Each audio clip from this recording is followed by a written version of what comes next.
ಕೇಂದ್ರದ 2026-27 ಬಜೆಟ್ಗೆ ಪ್ರಧಾನಿ ನರೇಂದ್ರ ಮೋದಿ ಅವರಿಗೆ ಮತ್ತು ನಿರ್ಮಲಾ ಸೀತಾರಾಮನ್ ಅವರಿಗೆ ನಾನು ಅಭಿನಂದನೆಗಳನ್ನು ಸಲ್ಲಿಸ್ತಾ ಇದ್ದೀನಿ. ದೇಶದಲ್ಲಿ ಮೂಲಭೂತ ಸೌಕರ್ಯವನ್ನು ಹೆಚ್ಚು ಮಾಡೋದಕ್ಕೆ, ಸ್ಪೆಷಲಿ ಮ್ಯಾನುಫ್ಯಾಕ್ಚರಿಂಗ್ ಸೆಕ್ಟರಲ್ಲಿ ಜನತೆಗೆ ಉದ್ಯೋಗ ಮತ್ತು ವ್ಯವಹಾರವನ್ನು ಹೆಚ್ಚು ಮಾಡೋದಕ್ಕೆ ಬಹಳ ದೊಡ್ಡ ಯೋಜನೆಯನ್ನು ಗುರುತಿಸಿದ್ದಾರೆ. ಸ್ಪೆಷಲಿ ನಾನು MSMEಯನ್ನು ನೋಡುವಂಥ ಕಾರಣಕ್ಕಾಗಿ MSME ಮೂಲಕ ಇವತ್ತು ಉದ್ಯೋಗ ಮತ್ತು ವ್ಯವಹಾರವನ್ನು, ಸ್ಪೆಷಲಿ ಎಕ್ಸ್ಪೋರ್ಟಿಗೆ ಆದ್ಯತೆ ಕೊಡುವಂಥ ವಿಶೇಷ ಯೋಜನೆಯನ್ನು ನಿರ್ಮಲಾ ಸೀತಾರಾಮನ್ ಅವರು ಘೋಷಣೆ ಮಾಡಿದ್ದಾರೆ. ಅವರಿಗೆ ನಾನು ಅಭಿನಂದನೆಗಳನ್ನು ಸಲ್ಲಿಸ್ತಾ ಇದ್ದೀನಿ. ಹಾಗೆಯೇ ಲೇಬರ್ ಓರಿಯೆಂಟೆಡ್ ಒಂದು ಇಲಾಖೆಯನ್ನು ಕೂಡ ನಾನು ನೋಡ್ತಾ ಇರುವಂಥ ಕಾರಣಕ್ಕಾಗಿ ವಿದೇಶದಲ್ಲಿ ಕೆಲಸ ಮಾಡೋರಿಗೆ ಆದ್ಯತೆ ಕೊಡುವಂಥ, ಸರ್ವಿಸ್ ಸೆಕ್ಟರಲ್ಲಿ ಕೆಲಸ ಮಾಡೋರಿಗೆ ಆದ್ಯತೆ ಕೊಡುವಂಥ ಒಂದು ಬಜೆಟನ್ನು ಮಂಡನೆ ಮಾಡಿದ್ದಾರೆ.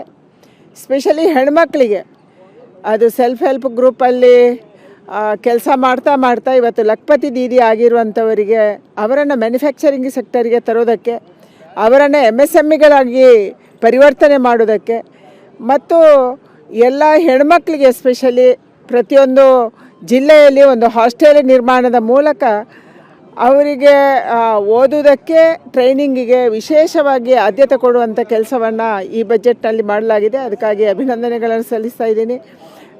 ಭವಿಷ್ಯದಲ್ಲಿ ಖಂಡಿತವಾಗಿ ಭಾರತ ಒಂದು ದೊಡ್ಡ ಎಕ್ಸ್ಪೋರ್ಟ್ ಕಂಟ್ರಿಯಾಗಿ ಅದು ಹೊರಹೊಮ್ಮೋದಕ್ಕೆ ವಿಶೇಷವಾದಂಥ ಯೋಜನೆಯನ್ನು ರೂಪಿಸಿದ್ದಾರೆ.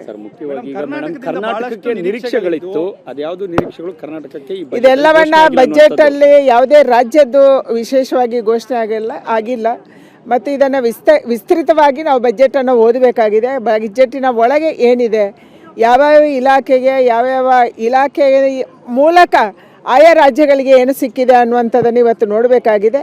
ಇಡೀ ದೇಶದ ಒಟ್ಟಾರೆ ಬಜೆಟನ್ನು ಅವರು ಮಂಡನೆ ಮಾಡಿದ್ದಾರೆ. ಆದರೆ ಉಳಿದಂಥ ಅದಕ್ಕೆ ಸಂಬಂಧಪಟ್ಟಂಥ ಇಲಾಖೆಗಳ ಒಳಗಿರುವಂಥ ಪೇಜ್ಗಳನ್ನು ಅಥವಾ ಆ ಪ್ರಪೋಸಲ್ಸನ್ನು ನಾವು ಇನ್ನು ಮುಂದೆ ನೋಡಬೇಕಾಗಿದೆ. ಆರೋಗ್ಯ ಇಲಾಖೆಗೆ ಒತ್ತು ಕೊಡುವಂಥದ್ದು, ಮ್ಯಾನುಫ್ಯಾಕ್ಚರಿಂಗ್ ಸೆಕ್ಟರ್ಗೆ ಒತ್ತು ಕೊಡುವಂಥದ್ದು ವಿಶೇಷವಾಗಿ ಆಗಿದೆ, ಬಹಳ ಖುಷಿಯಾಗಿದೆ. ಮತ್ತು ರೈಲ್ವೆ ಕನೆಕ್ಟಿವಿಟಿಯನ್ನು ಹೆಚ್ಚು ಮಾಡೋದಕ್ಕೆ, ಇನ್ಫ್ರಾಸ್ಟ್ರಕ್ಚರನ್ನು ಹೆಚ್ಚು ಮಾಡೋದಕ್ಕೆ ಆದ್ಯತೆ ಇವತ್ತು ಸಿಕ್ಕಿದೆ.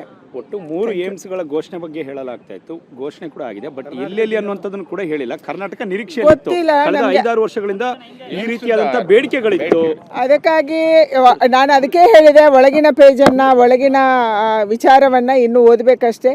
ಓವರಾಲ್ 1 ಗಂಟೆ 1.5 ಗಂಟೆ ಓದುವಂಥ ಬಜೆಟನ್ನು ಅವರು ಓದಿದ್ದಾರೆ.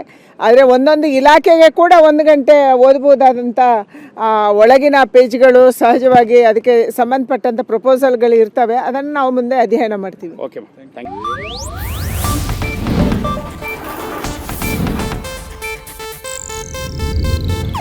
ಇದು ಏಷ್ಯಾನೆಟ್ ನ್ಯೂಸ್ ನೆಟ್ವರ್ಕ್ ಪ್ರಸ್ತುತಿ.